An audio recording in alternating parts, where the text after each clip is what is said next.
Hello, greetings to you all. My name is Comfort and from Women in Mining Africa. And on behalf of Women in Mining Africa, I want to share the findings of our review on the gender responsiveness of Africa's emerging green minerals strategy. Right? This is the document on the screen, the Africa's Green Minerals Strategy. We want to do a review that we titled Closing the Gender Gap in Africa's Green Minerals Strategy.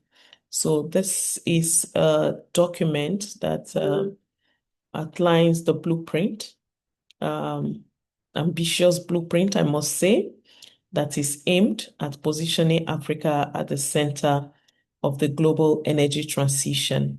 So the document is as published in December 2024. This is October 2025, that's today, but published 2024, a year ago. And we are reviewing this to today focus on gender on this document and to bring up the attention of the absence of women or gender consideration in this transformation strategy. Because without women, we believe that the green transition cannot be just, and certainly cannot be sustainable. So this presentation will reflect the tireless work of our research team at WiM-Africa, who have asked me to do this presentation, and the analysis that they have brought forward on this critical issue regarding gender and inclusivity in the green mineral strategy for Africa. So I would like to thank them, the research team, for their dedication to advance a gendered lens, within this document, what is often framed as a pure technical economic agenda. This is what this document is all about. At WiM-Africa, we do not wait for permission to act, and we believe in anticipating the future. It's our mandate at WiM-Africa, and we are preparing women to own the future. And our approach is grounded in data, driven by lived realities, and directed by a clear agenda. We all know that we have the 7-point program agenda at WiM-Africa, and this agenda, number 3 precisely, is ESG and climate resilience for women in mining. So the team working on this agenda have run this research and have brought up some recommendations that should be considered while this document is being implemented. Because we believe that gender equity must not be a footnote in this all-important Africa's energy transition. It must be a foundational principle of its execution as well.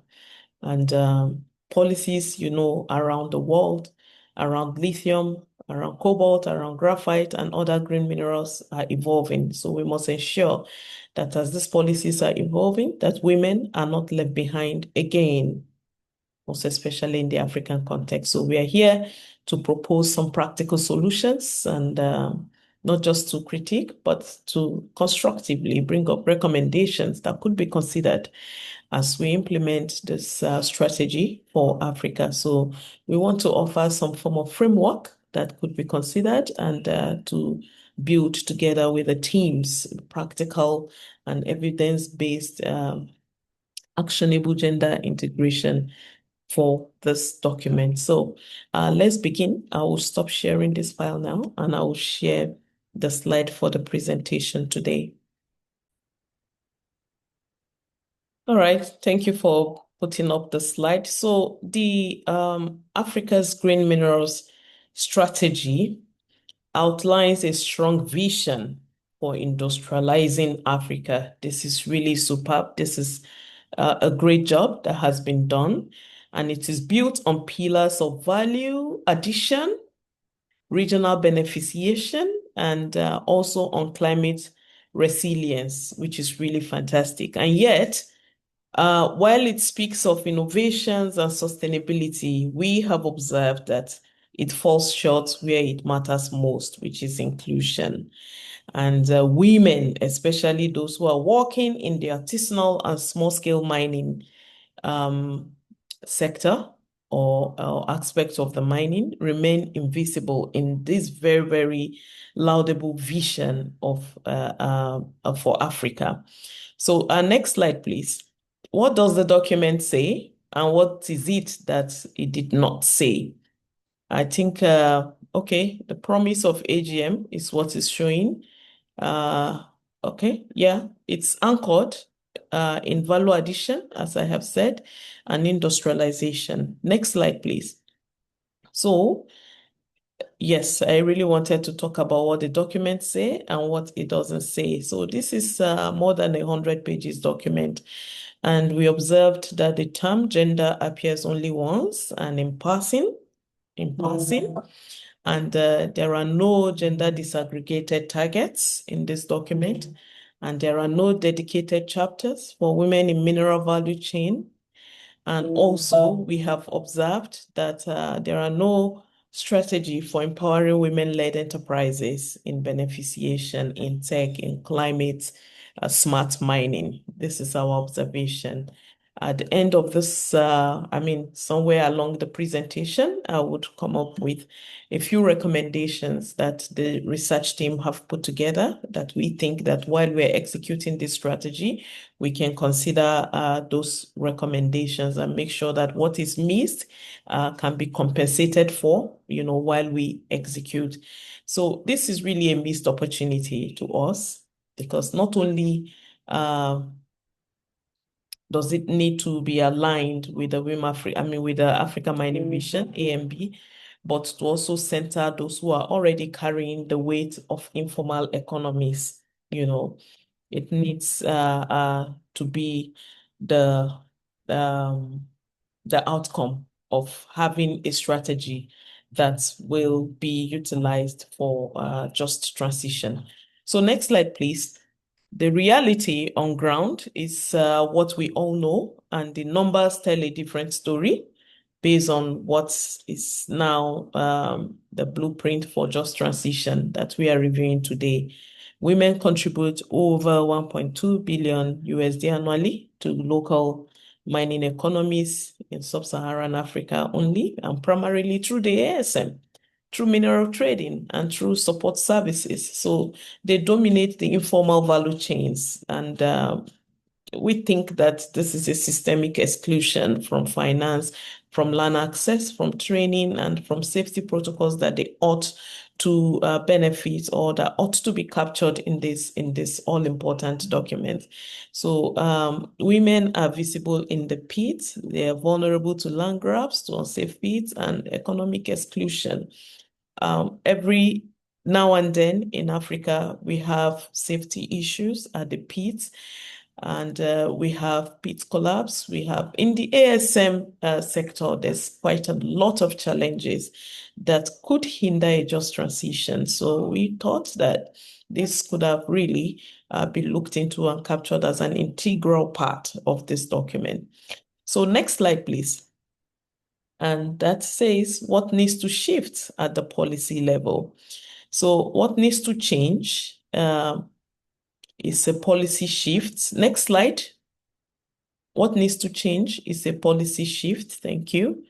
Number one is gender responsive licensing. Yeah, land use and beneficiation policies and access to finance over there for women-led clean mineral ventures. And of course, we need at policy level quotas for women's leadership in cooperatives. This is very critical to us, and also investments in green skills training for girls, particularly in STEM, in geology and engineering.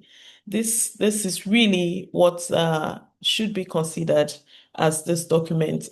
This strategy is being implemented. This is practical.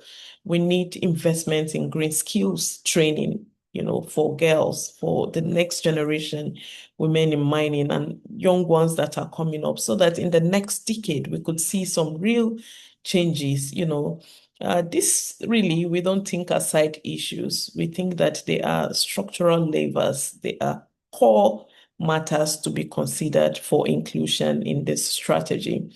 Next slide, please. We want to look at a number of recommendations from Women in Mining Africa. And this really is to make gender a performance indicator in the document, in the AGMS, in the strategy. And we want to see that there is monitoring and evaluation frameworks embedded in it to make sure that we establish a Continental Task Force on gender integration in green minerals, having clear KPIs to make sure this is being done, and prioritizing women in ASM, to formal sector transition plans. And we think that we should have partnerships. There should be, the strategy should include building partnerships with women's organizations to lead community level ESG and climate monitoring. This is really key. This should be a major issue of concern. So we have already begun shaping the path in WiM-Africa for a just and inclusive and a gender responsive green transition across the continent, across the extractive industries. But we are proposing, like you see on the screen, the 4 key actions to move this vision from conversation really to implementation or to transformation. Apart from being a conversational document or document that is been a strategy as it is, a great one, we want it to be transformational, and we want women to be at the center of this transformation because of the contribution of women in the sector and how the sidelining have been going on for a long time, not just in Africa, but everywhere else. Progress has been made, but we need some massive progress as well when it has to do with our own plan in Africa. So first, like you see on the screen, we're advocating for gender to be a performance indicator, like I said earlier. And it's not enough to mention women in policy documents as a checkbox. That's not what we are saying.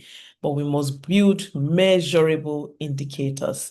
How many women are in leadership positions? How many benefits, from green financing by women? How many are transitioning from ASM to formal operations? How many are protected by occupational safety systems?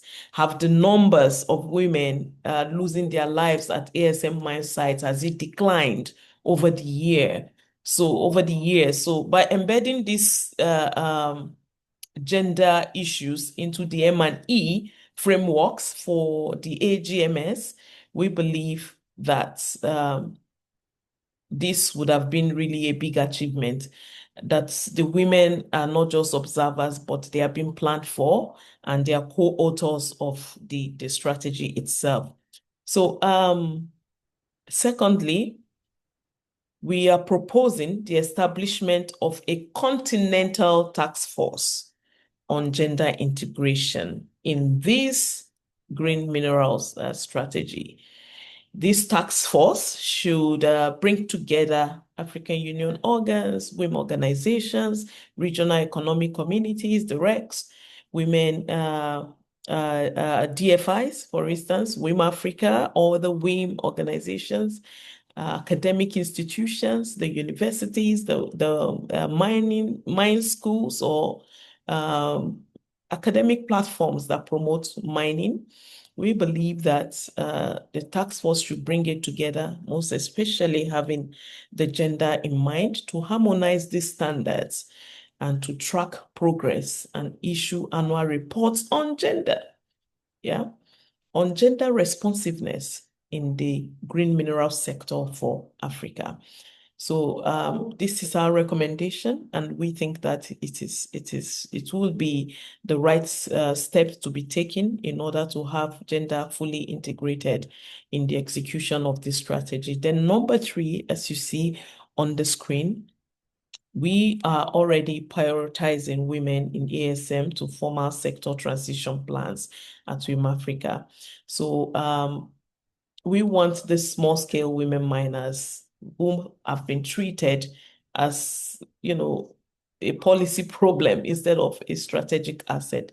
We want them formalized. So formalization must begin with those already driving the Africa's mineral output at the local level, and these are women. That means access to land titles, simplified licensing procedures for women that are in the mining industry. I did a short research about women in the gold and diamond sector in Sierra Leone. And quite frankly, they cannot afford the licensing cost.